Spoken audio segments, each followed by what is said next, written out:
Okay, so good evening, everyone, and welcome to the How to Be a Corporate Mountain Climber panel discussion. This event is hosted by the Office of Career Services and Experiential Learning at the CUNY School of Public Health. My name is Taylor Drost, and I am the Career Skills Academy Program Manager. The Career Skills Academy is a program within the Office of Career Services, and it is a professional development program we offer, and many of you here tonight are a part of it, so we're happy to see you here. And I'm joined tonight by my colleague, Abigail Goldberg, who is a special projects assistant for our office as well. And before we jump into tonight, I just want to mention that we have one final masterclass event coming up before the end of the semester as well on December 11th. It is on mastering the professional pitch at 7 p.m. So information for this event can be found on our SPH events calendar and also on Handshake if you have a Handshake account. And we can share links to these in the chat later on. But so with that said, I will introduce our moderator for this evening, Errol Pierre. Errol is the Senior Vice President at State Programs at Healthfirst, and he is the author of The Way Up, Climbing the Corporate Mountain as a Professional of Color. So without further ado, I will turn it over to you. Thank you, Taylor. And it's great to see everyone. Good evening. Thanks for joining. And I'm very excited to be here tonight with all of you as we have a panel discussion with some really awesome panelists. So first, let me invite them up to speak with me. Our first panelist is Deborah Garcia. Our second one is Tiffanee Baisden. And our third is Nicholas Richards. And why I'm really happy about this panel is because they are all in healthcare, as all of you are public health students.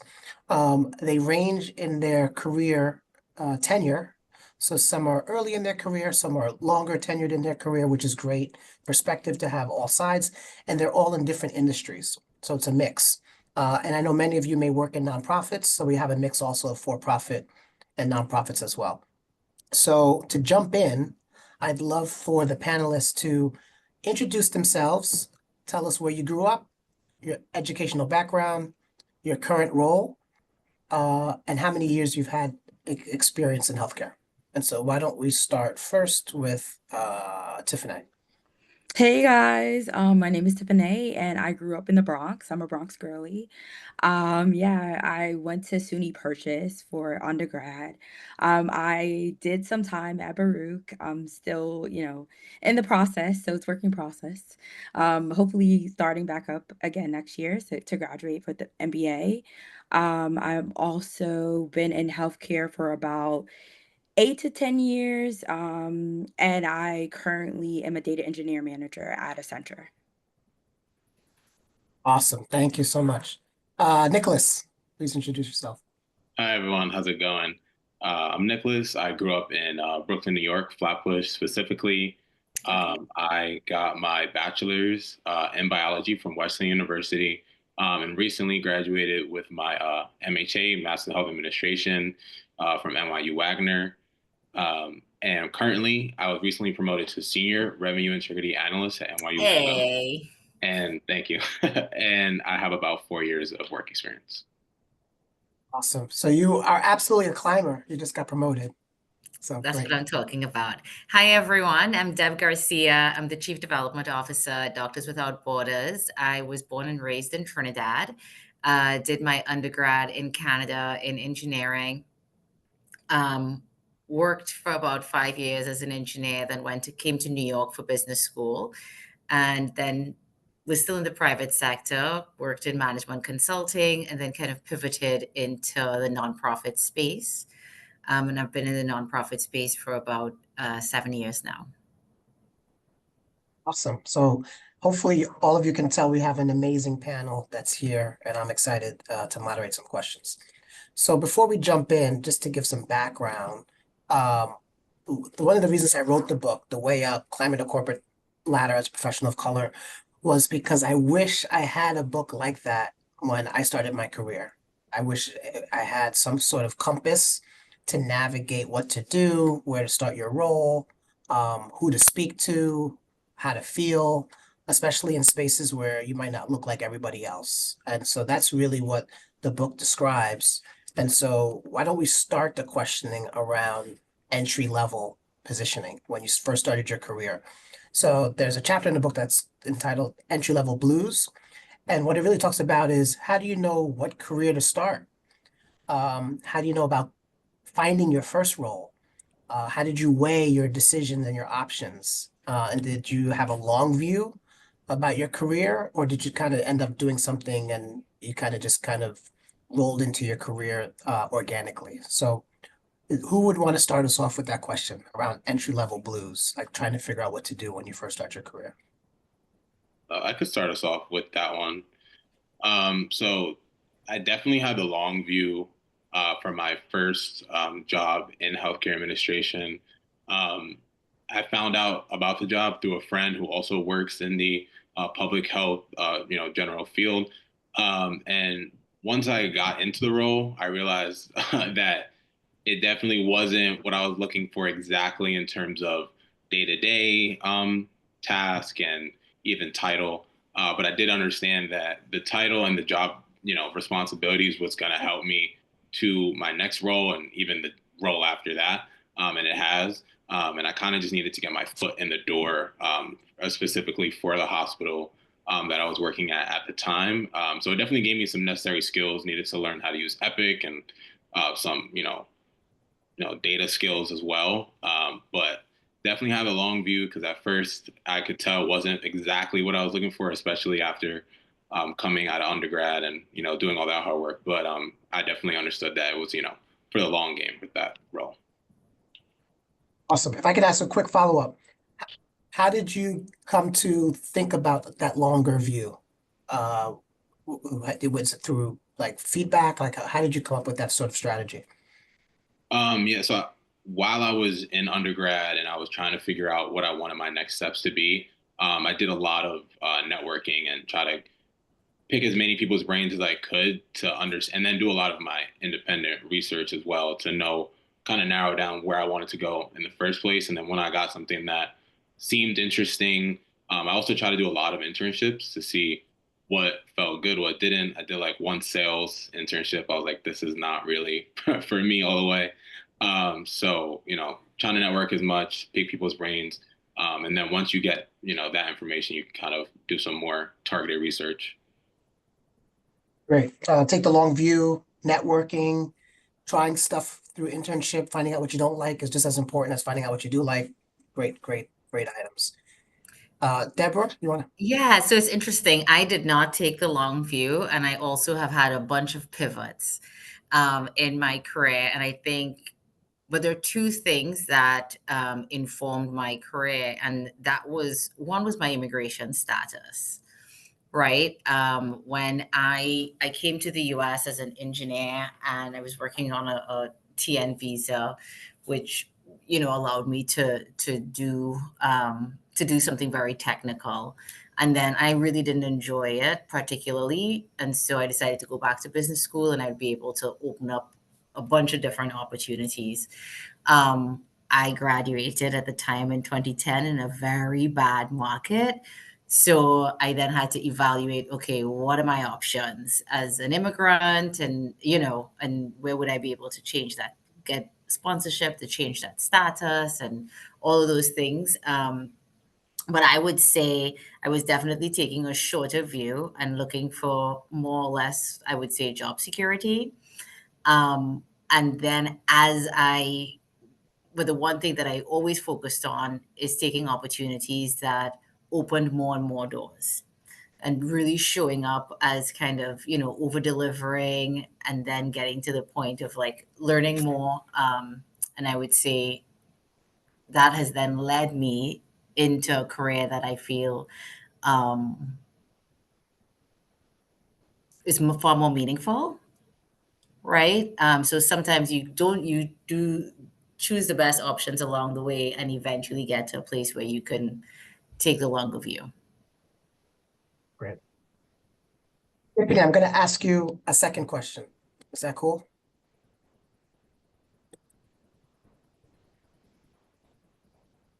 So there's this concept of leaving without burning a bridge.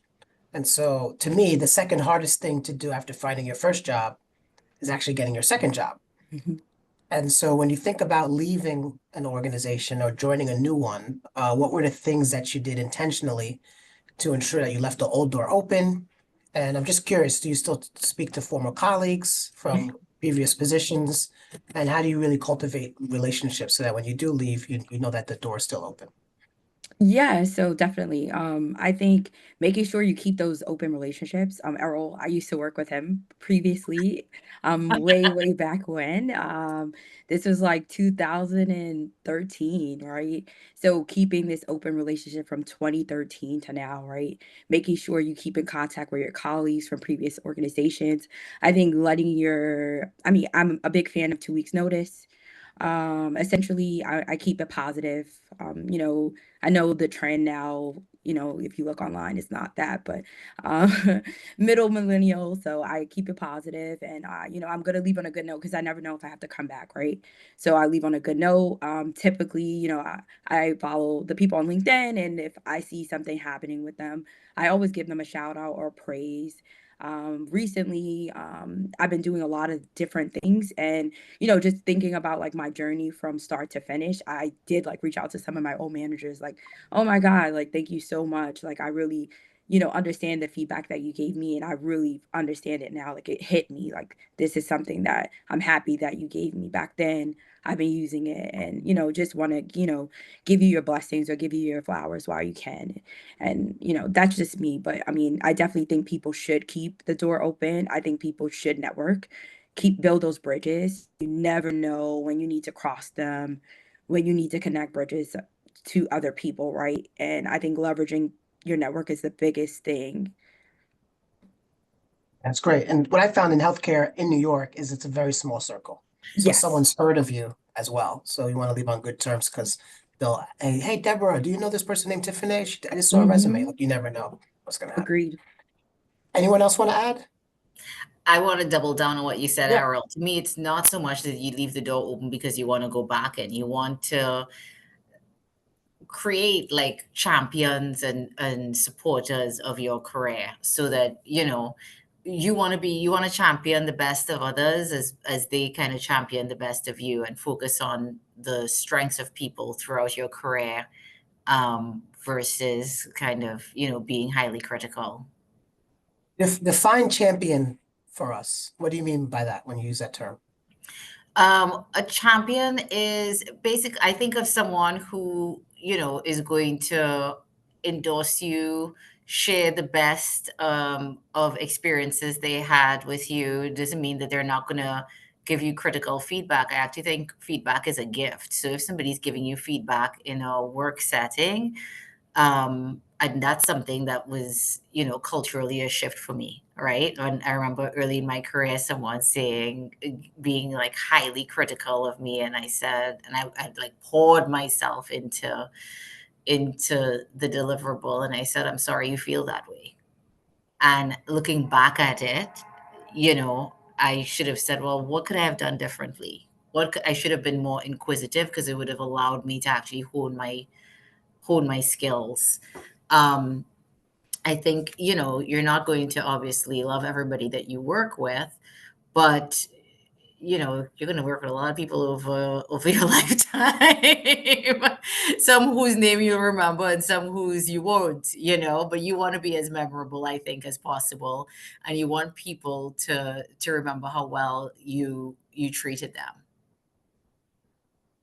Great response. So Nicholas, I'm going to direct this next question to you. Thinking on that, it's a great segue, thinking about people that you've worked with. I'm going to ask to share your worst bad boss story and then discuss how you figured out a way to find either a new role or a new job successfully. But how did you navigate that type of situation? Yeah, I would feel like, generally speaking, with any bad boss I've had, it's about a lot of uncommunicated expectations or like not having those communicated timelines. And how I overcame that is just being almost over communicative, just asking as many questions as I can to make sure everything is super clear in case it wasn't when I received that deliverable. And then also kind of just covering yourself. And I would put a lot of things in writing and just confirm, if something needed to be done a certain way, have that in an email in case there's a paper trail Because again, if there's those uncommunicated, it turns into the he said, she said. You want to make sure that everything is that you're doing could be is to the top, the highest quality that you can provide. So I find a lot of those bad boss situations really come with a lack of communication, and that's how I try to overcome it. I love your term, uncommunicated expectations. It's a great way to capture it. Anyone else want to share bad boss stories? Sure, I can go. I was in a work environment where I just didn't fit in. Sometimes like working, you have like a company culture, and sometimes the culture you just don't chime in with. Like people have like expectations, and I think sometimes Nicholas said, uncommunicated expectations. Sometimes that part is also like not just work. It kind of expands to like work culture and like expectations of like joining for lunch or like hanging out after work, like those subtle things that people don't normally discuss when they talk about like your job and all that it entails. And I think, in that instance, it didn't end well. Like, where I'm at now, it's great, but I did get fired. And it happened, right? And I bring up that story to say, like, this is a marathon. Like, nobody's story is linear, right? Like I got fired from that job and I landed an amazing job that ended up paying me like twice what I was making there. So just don't, yeah. So, Yep. I bring that up to make sure people know, like, things happen. Like sometimes certain places are just not for you, right? And I was trying to make myself fit in. And I was like pinging Errol, like, oh my God, I don't know. Like, I just don't fit here. Like, I like nothing about the place, like the, ideals were different. The way that we thought of things, like the structure, like everything was just, we just didn't align.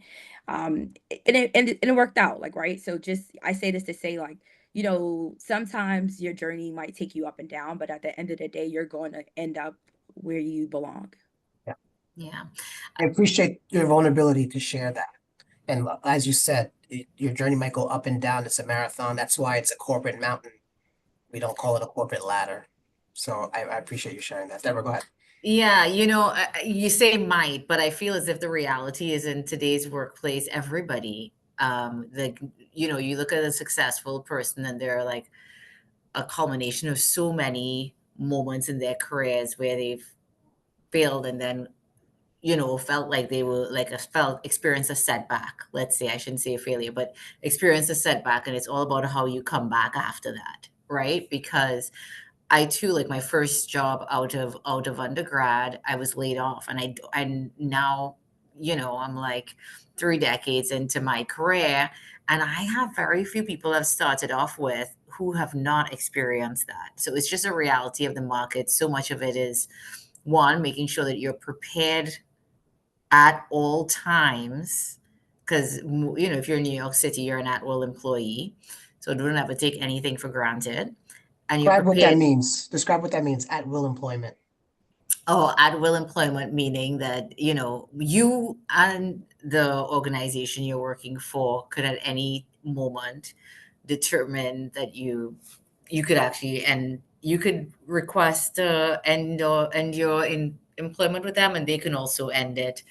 So you need to be prepared, right? And you also need to know how to navigate if you're faced with uh, involuntary termination, right? And how to have those conversations to be as effective as possible in negotiating, etc. Um, but I think, yeah, you should anticipate these things, and always be thinking of, okay, what do I do next? And with a level of enthusiasm, and don't try not to feel defeated in those moments. That's great feedback. And even beginning the process when you interview for a job, realize that you're not just interviewing for the job, you're also interviewing your boss. And is that someone you want to Hello. work for? Right? Yes. So that's also important. Yeah. Okay. Let's talk about mentors. Doing research on the book, I learned the word mentor came from the Odyssey. So Odysseus was going to fight in the Trojan War. He wanted someone to watch over his son, Telemachus. The man he left to watch over his son was a man named Mentor. So that's where the word mentor came from. It's like a trusted advisor that you leave, that you would trust them with your son. And so the question I have for the group is, what's your view on mentors and why? Do you think they're important? Are they not important? Any lessons you can share with us on how you either cultivated a mentorship relationship? And that's either as being a mentor or mentee. So I'd love to hear your thoughts. Tiffany, why don't we start with you? Sure. I think getting a mentor is amazing. You definitely need one throughout your journey. Errol actually was my first mentor. So I didn't know anything about mentorship. I started at Healthfirst, like that was my first company I worked for. I got promoted there and I left there like as an analyst.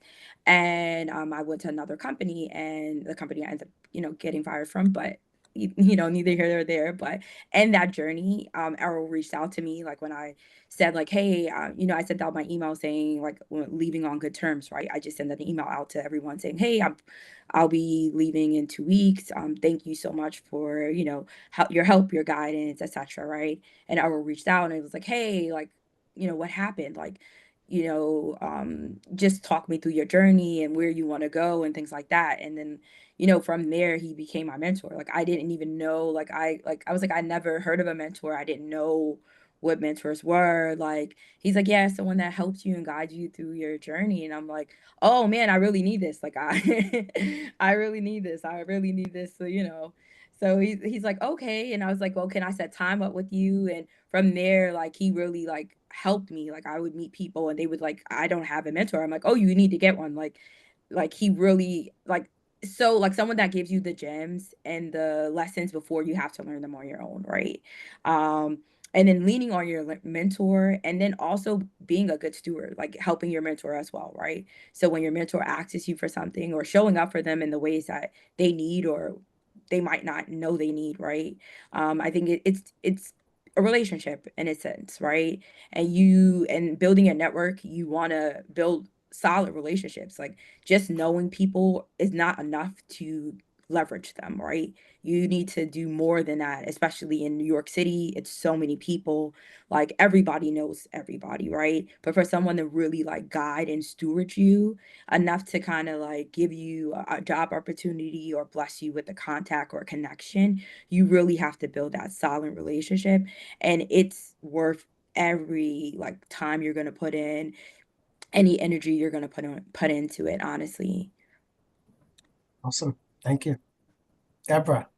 I think, well, mentors are so important because nobody gets there on their own, right? And even if you get there, you probably wouldn't stay there on your own. I too have tapped Errol a bunch of times for advice.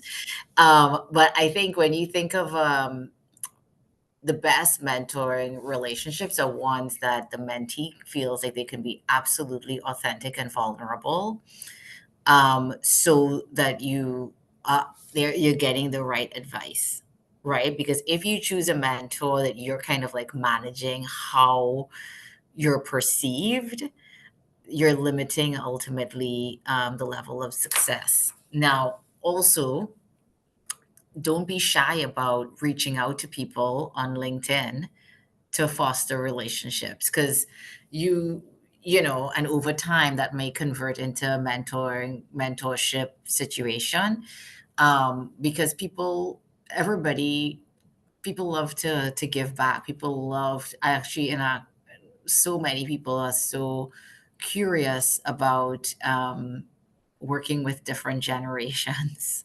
Right. And so I look to my mentees to actually kind of keep me relevant, keep me honest, give me a lot of feedback in terms of like how I should be showing up. Because the conversations actually are very much mutually beneficial. Right. Nicholas, anything you want to add?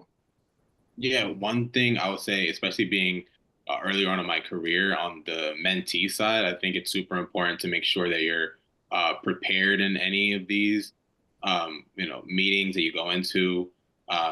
You want to make sure you have your questions and that they're really thoughtful and that you've kind of given thought to what you want your path, because that's as like fruitful as a conversation you're going to have with your mentor is going to be. Of course, they're there to help, but you want to make sure that you've given as much thought with the knowledge that you have so you can really get the most out of those relationships and conversations. That's been helpful for me. Awesome. And I saw a question in the chat. We'll get to them shortly. We have two more questions and then we'll join into the chat. So the last two topics, the first one is growing by giving back, which is kind of maybe not an idea that you would think of immediately. But please share with us how you've given back to your community and how by doing so, it's actually helped your career as a byproduct of that. Sure. I don't mind. I'm going. So as part of Accenture, we have a lot of like plus ones, and I feel like it's like a nice way to say like extra work. So essentially, and those like play into your story, right, outside of like your regular job. And one of the things that we are currently doing is the Bronx Delivery Center. So we open up a delivery center in the Bronx for people within low congressional economic districts to gain access to technology and technical skills needed for the future, right? So we're giving people in the Bronx, especially District 15, which is the poorest congressional district in the Bronx, people there make about like $23,000 compared to like people in Manhattan that are making 110,000 median income. And essentially, we're giving those people the opportunity to make livable wages. And I had a big hand in stewarding that, from staffing, organizing, onboarding, all that jazz, like really. And it touched me because I'm from the Bronx. Like I said, I'm a Bronx girly, born and raised. So, I know how much the borough needs it, especially people in New York cities, especially the outskirts of the cities, people that are coming from Brooklyn, Flatbush, East New York, those areas. We need livable wages, right? Just like people in Manhattan. So essentially, it was a very good opportunity and mentorship. I've gained, we hired 50 people. So I've gained 50 mentees in the process. And I mean, it's just amazing. And honestly, they make me want to come to work like more, right? Just Wow. showing up and being there for them and understanding, like, as a person of color, like going through that experience, the person that's Black, like going through that experience, like working for corporate America, it's different. I grew up in like a household where you really are grateful for what you have, right? And I work in a company that like you need to boost. I need to tell you what I did, how I did it. I need to toot my horn. And I come from a family that's not used to doing that. So like all those like learning curves, that's the important part of the mentor, right? The mentor is like, hey, people in that area is making this much. People are doing this, and giving the people those gems. And I think it's really has a big impact on my life. Like I'm so super happy. Like honestly, it makes me want to do my job even more, like being able to be a part of that. We can feel your energy. It's great. Thanks for sharing. Thanks for sharing. Deborah? Yeah, it's funny. As you were speaking, Tiffany, I remember at one point when I was at PwC, they had a partnership with East Harlem Tutorial Prep, and I loved doing that. It was just like spending the Saturday with the kids, and there was just something so special about, I remember I was a consultant and I said, oh yeah, I give my client, I was trying to explain what consultants did. And I said, I give clients, advice and so forth. And the kid said to me, oh, you have like a bench in your office. Like she totally thought I was a therapist. Like she's trying to, and it was just adorable. So it's always nice to like open, because so many of the roles that I have held are not roles that I grew up seeing people do. And so it's something very special for us to um, shine a light on opportunities to our communities that we come from, so that we create more opportunities for upward mobility. In terms of giving back, I had actually volunteered in Nigeria for 6 months, which transformed my career, propelled my career. So sometimes your volunteer activities could really inform your next steps. right? Today I sit on a compassion network for GoFundMe that basically helps amplify different fundraising initiatives. And I think it's always important to kind of, there's one thing to be um, working for that security, but there's something special when when you're doing something just to do it, just to give back. And there's an energy that comes with that. Awesome. Nick, anything to add? I think you guys covered it well. You know, I tried to give back as much as I can. But yeah, you guys covered it. So the good news is the next question is actually already in the chat. So Caroline asked, how can you foster meaningful relationships in the digital era? I'm also just going to add to it, now that there's a lot more remote working, what are strategies you can do to stay visible? So remote work and also this digital era. So let's try to tackle that question. I see Deborah's not on mute, so you're going first.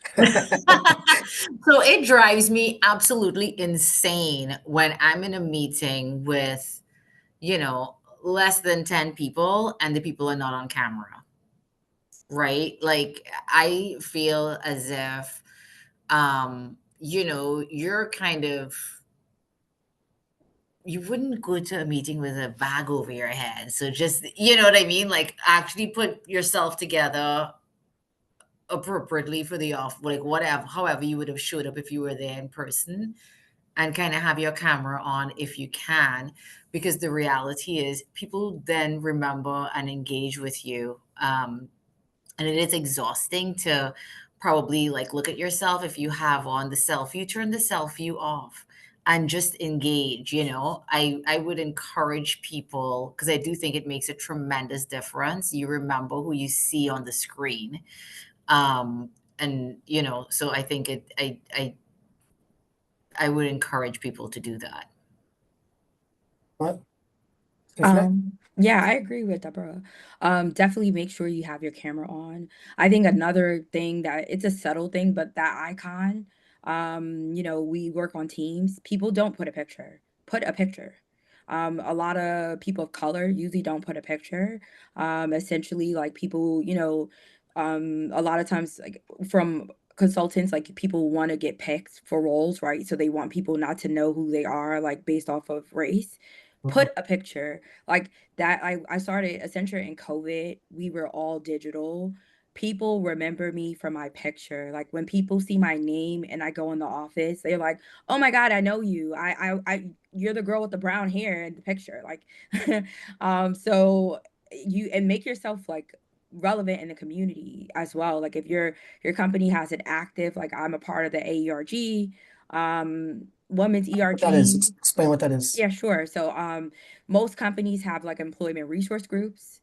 Essentially, we have like 50 plus, right?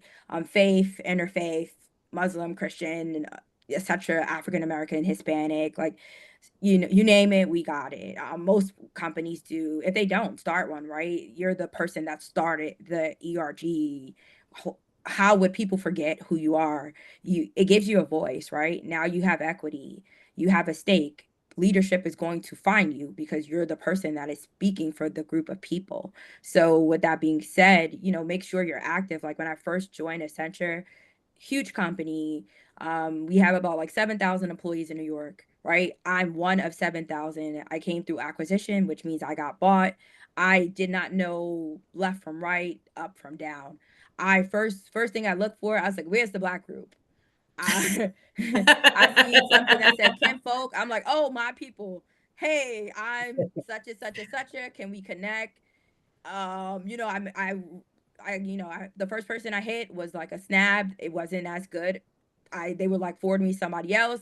I always Another good thing, make sure you get another person. So you meet someone, get two contacts from them. So if I meet Errol, like moving forward, I'm gonna say, Errol, do you have any other person that you can refer me to? He will refer me to Deborah and Nick. I'm going to hit them both up. I'll make sure your circle of people know me. Make sure you do that. Like you want to corner the market. So I hit those people up. And like now, because when they circle back with each other, they're gonna hit each other up and be like, "Oh, hey, did you speak to Tiffanee by the chance? oh yeah, I did speak to her. Oh, she's funny, or whatever they say about you. Who cares? These people have you on your mind. They know who you are. You become active once you start joining things, and showing up is a big thing. I think a lot of times in this era of people want like quick returns, but they don't want to bring value. Show up. It's the biggest thing. Like, showing up is half the battle. Like, I hate going in the office. I know we work in a digital era. Now they want you to go to the office. I go. I still go. I don't want to. I'm going to be transparent. I'm always transparent. I don't like to go, but I show up. I hate to put my camera on. I put it on because it matters, right? People meeting you, knowing who you are. You want people to have facial recognition to your name, and it matters. So if you don't remember anything, show up and put the camera on and the icon. You know Okay. what, Errol, I want to add one thing. As Tiffanee was talking, I was thinking, your background is also really important. I personally think your background should be kind of like a company background, right? And I probably am a little bit conservative and maybe old school like that, but you don't want, because people are associating you with whatever's behind them, whatever's behind you, right?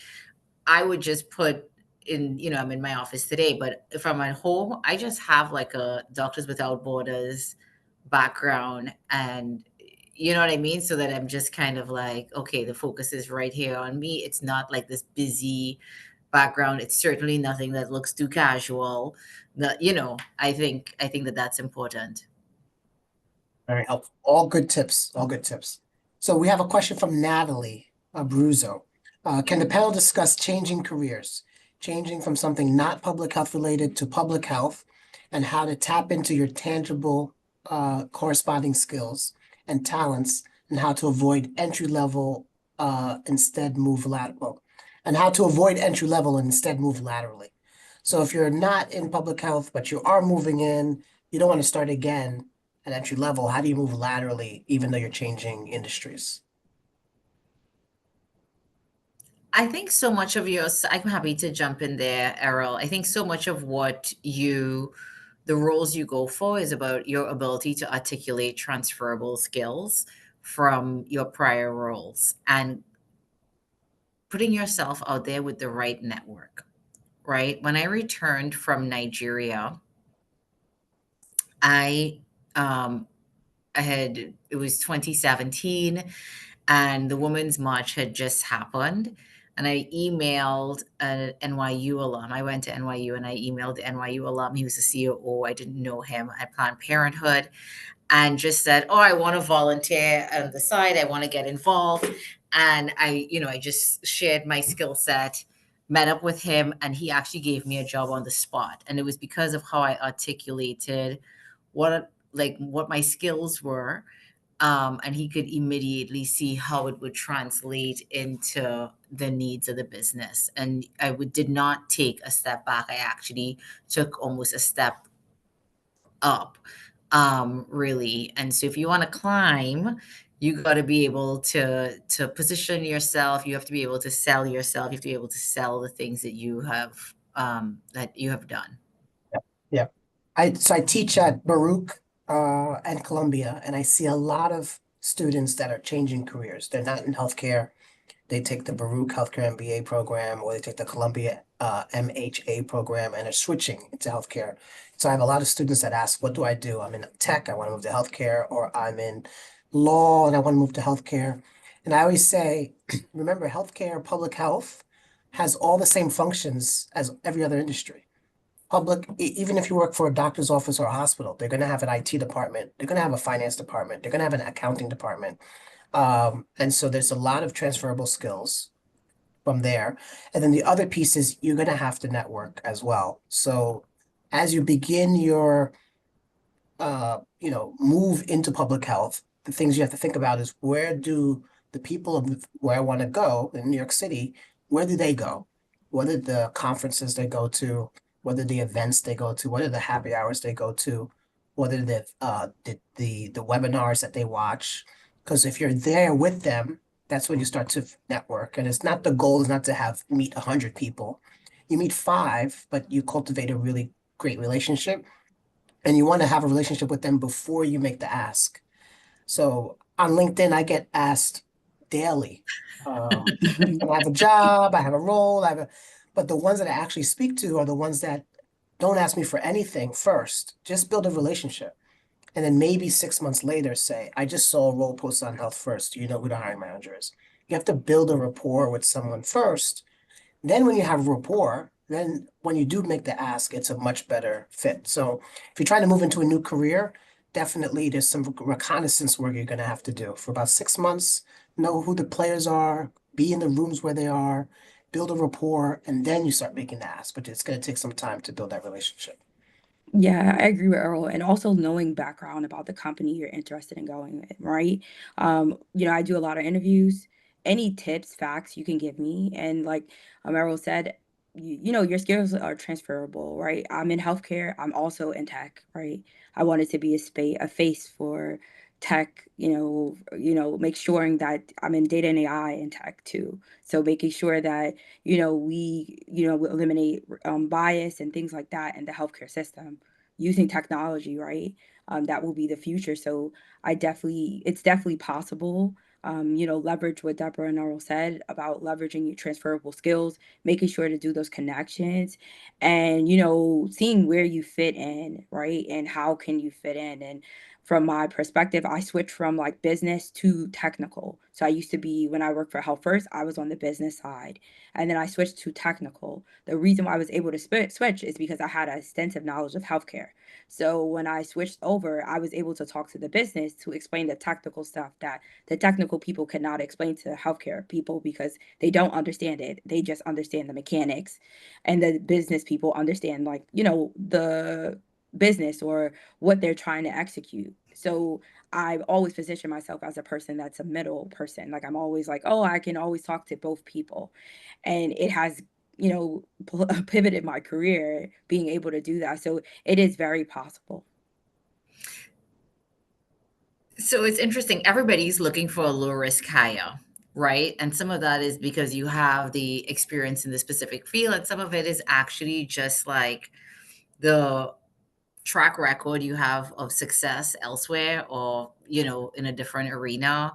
It could be the level of intellectual curiosity that you kind of exhibit, and it could just be confidence and passion, right? So it's all, when you're presenting yourself, you want to make sure that you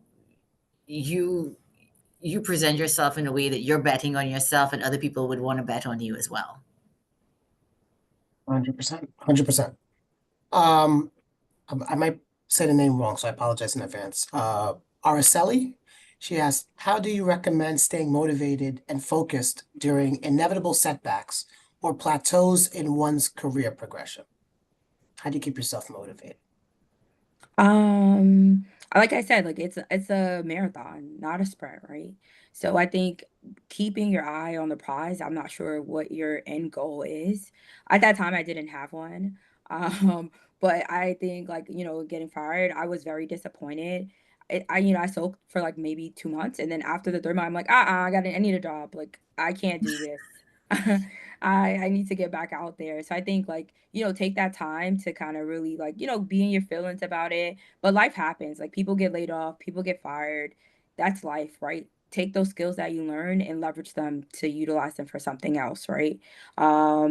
And your network, your personality, like all those things are going to get you to the next level. So I think leverage your skills, your personality, your network to push you forward.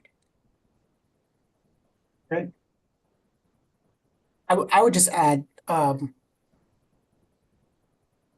thing that I wrote and discussed is think through the process of, you probably have to get through 10 no's to get to your first yes. And what I found is people hear their first no and they get a little sad. They hear their second no, and then they get very nervous to even ask again. And some people never get to the third no.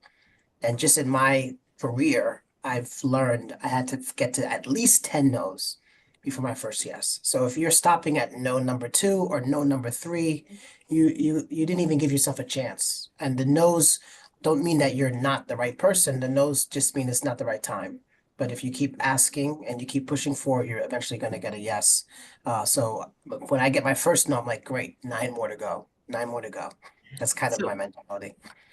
It's funny, Kamala Harris said, I eat no for breakfast. And, and I think that when you get a no, the most important thing is to understand the no. Like, why did you get the no, so that you're actually kind of like honing it, so your next time your outcome could be different. You know what I mean? Understanding, and sometimes a no is not just no, it's a not now, right? So don't how you respond to the no is as important as how you respond to a yes, right? Because people remember how you engaged. Always ask for feedback when you get a no, and express your disappointment, but express a sense of curiosity and a commitment for comparable opportunities. Great. That's great. Nick, this is the perfect question for you. It's from Irene. When is the best time after getting hired to start seeking for promotion or to scale up? Because you just got promoted.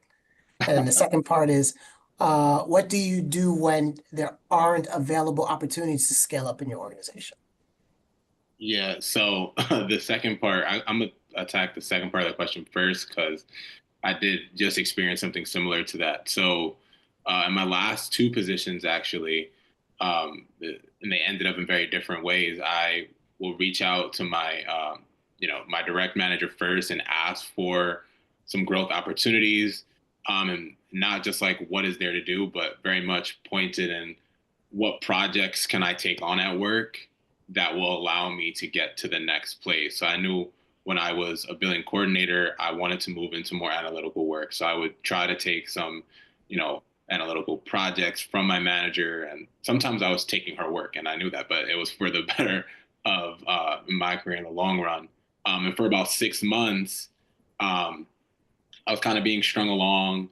There was positions that were kind of phantom positions because they realized I was doing good work. That was kind of analyst work, but I was being labeled and paid as a billing coordinator. So I started networking within the company to other teams, and then I was able to take the skills that I was taking on there and move on to something there. So definitely don't get discouraged if there aren't things within your team or organization, even because you could definitely take it and go somewhere else. And then a case study for the opposite is with my current team. I was asking for those opportunities, and I was actually able to, have the promotion here, which was really nice. But to answer the first part of the question, when I try to have different like landmarks within my role, like within the first 3 months, I kind of want to know, do I feel comfortable in a lot of the skills that, kind of getting my feet on the ground. And then I kind of put reminders like in my calendar and my phone, like after 6 months, is there anything that I should be doing differently? Anything that I need to keep doing? I know most organizations have that yearly performance evaluation. So at 6 months, if I'm not where I need to be to get, whatever that highest score I can possibly get on a performance eval is, what is it do I need to improve on? And then I would check in again in 9 months just to make sure that I'm there. So I feel like if you kind of set some of those checkpoints for yourself, it will help you perform really high and then take on extra projects that you can. Um, Prudent ones. You don't want to just take on a bunch of extra work for no reason. Things that are going to help you to your next role. Awesome. And if I could Yeah. just add something, I also think being transparent too, right? Saying that you are looking to get promoted. Sometimes like people don't know that people are looking to go to the next level, right? So if you're not being honest and upfront about it, right? And like Nick said, like, then asking for the work associated to that next level. Inspecting that, right? And consulting, you typically don't get promoted to the next level until you can do the work at that level, right? So, you're looking to get that work, right? So you're asking. And I think asking people to kind of set you up for the next level is a big thing that people don't typically do.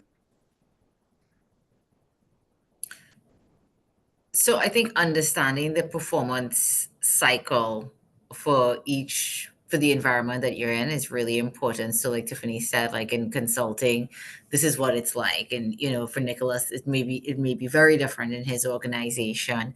So I think when you're meeting with your hiring manager or your boss, there's like meetings to discuss the work, but you should actually probably almost always have a quarterly request, like a quarterly career conversation where you're talking about your career, what you're contributing, making sure you have direct feedback from them in terms of what they think you should be contributing, what opportunities from a professional development standpoint they think you should be pursuing to help you perform even better. And like having those conversations, then it would be a natural thing to ask, well, what are the opportunities here to climb, right? And what is a realistic expectation in terms of climbing? A pet peeve for me is when people are so focused on compensation increases. I do not, you want to basically illustrate that you're eager to contribute more and then expect that you're going to be, compensated appropriately for the level of compensation that you give. Because so many people say, "Oh my God, Deb, I want to make, I need to make more money. I need to think," and it's like, okay, well, we need to accomplish all of these things. Like let's think about that. Totally. We have 6 minutes left, so we have more questions than minutes. But why don't we try one last question is from Eslam. How to leverage graduate school, master's or PhD into work experience or breaking into industry without having much work experience. Any thoughts that the group has on that? Yeah, I could take a step at that. I think one thing in particular that I tried to do was I tried to have a conversation with every professor regarding career stuff while I was in my graduate program. I wanted to know how they became an expert in their subject matter. And then also your colleagues, and not everyone within your master's or PhD program is going to be on the same step in their career. So definitely see what they're up to.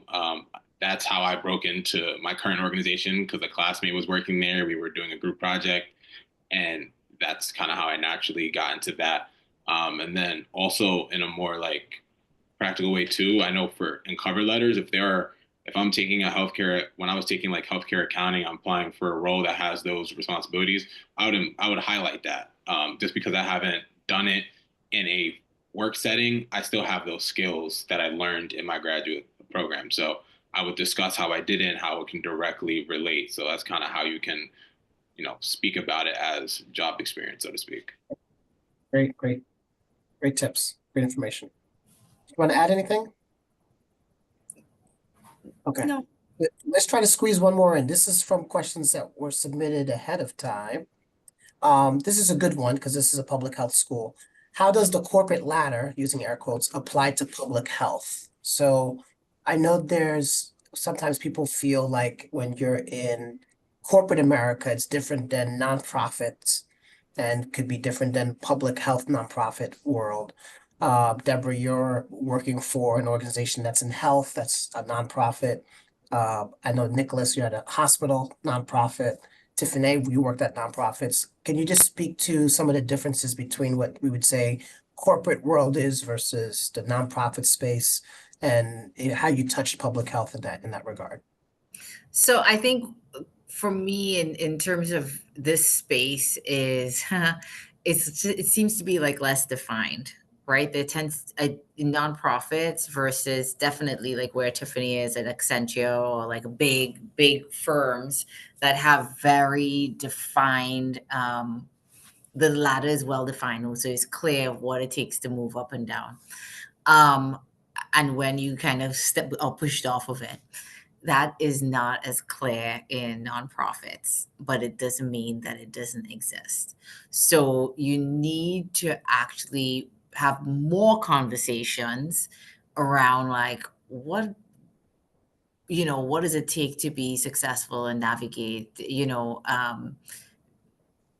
push people to kind of codify things so that, because there is always a process, and sometimes it's like politically thing, but you need to understand the how to navigate the space, because the ladder is there, in my opinion. Yeah. I would also say, to add on, is in nonprofit space, because there's not as much structure and bureaucracy as much, you can make your own role. So you can discuss things of like, let me add this function and this function to my role and make it a different role. There's more flexibility than when you're at a big company and it's like, no, this is the level, this is the price, this is like, they're very much rigid. So you have more opportunity to be creative with your boss on carving out a role that works specifically for you. That's what I found. Okay, Taylor, with 2 minutes left. One, can everyone on the call thank our amazing panelists? Thank you, and thanks for joining the panel. Feel free to reach out if you have any additional questions on LinkedIn or so forth. Yeah, definitely. Please reach out. So I always say this, I do panels and no one reaches out on LinkedIn. So this group, all of you should be on LinkedIn and Googling their names. They said that you could reach out to them. So this is your opportunity to make some connections. Yes. And thanks for joining Yeah, us. thank Taylor, you. I'll hand it back Thank to you. you. Thank you guys. Thanks for having us. Yes. Yeah, thank you all so much for being here. We are so grateful for you to generously dedicate your time to us tonight. And I know all the students are very grateful as well. I will be sending out a follow-up email with everyone that will also include the recording from tonight. And if anyone's interested in connecting with you and wants to reach out to me, I can facilitate that connection as well. So again, thank you all so much for being here. And I hope you all have a wonderful rest of your evening. Yes, you Yeah. too. Bye. Thank you. Have a good night. Good night.